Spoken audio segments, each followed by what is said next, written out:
Bazirganê bi navê Cenab Turşak ji faîzkaran Anko bi Tirkî ji tefeciyan 200,000 TL deyn standibû û di nava du sê salan da qerê wî bûbû 55 milyon TL. Li Tirkiye li ger krîza aborî kesên ku mîna Turşak dikevin destê faîzkaran, hejmara wan her diçe zêdetir dibe. Ez mame mecbur çünkü banka kredi nadetin, dolar rabî, eğer banka mahnan girin, para naden. Ez mame mecbur mu? Bu ez şirkete xwe hatta ez evdît kem, zede iflas etkem çünkü şolame devlet ye, çek bulma lazım, kredi bulma lazım. Etxed zan Türkiye'de çekeki nivîsandin, çet bitin, edim ru, xelas bitin, şirkete xwe xelas ketin. Li Tirkiye $1 nêzî 27, €1 jî nêzî 3 lîrayê Tirk in.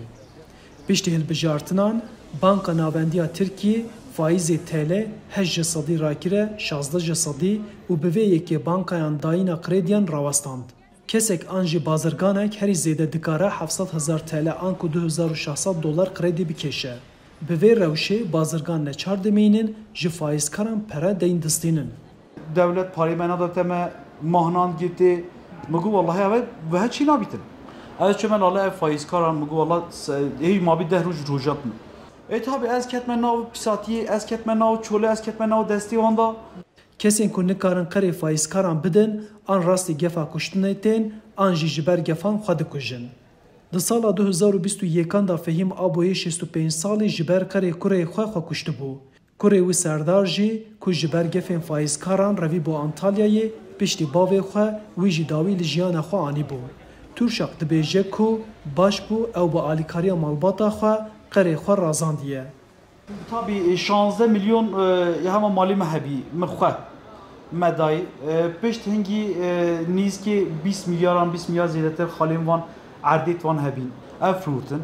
Mam wan araba xwe firotin, avayak xwe firotin. Kîj deste çihat. Ev bu şekil me qapan. Xelas bi xerît me çok şükür. Faîzkar da ku rastî rexneyên civatê newerin, bin navê firotuna otomobîl, erd û avahiyan karê xwe dikin.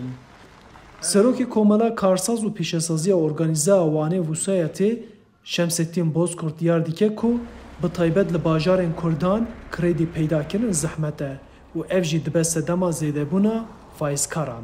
Bajarên Kurda xwegihandina finansê tiştekî gelek zehmet e. Çi qas aloziyê Tirkiye aborî zêde dibe ew qas jî tefecî Tirkiye'de û bajarê Kurdan da ew qas zêde dibin. Turşak hêvî dike ku kes nekeve xefka faîzkaran. Sazî û dezgehên bazirganan jî ji hikûmetê daxwaz dikin ku pêşiya bankan vekin da ku ew bikarin krediyan bidin û kes mecbûrî faîzkaran nebe. Arif Aslan, Dengê Amerîka, Wan.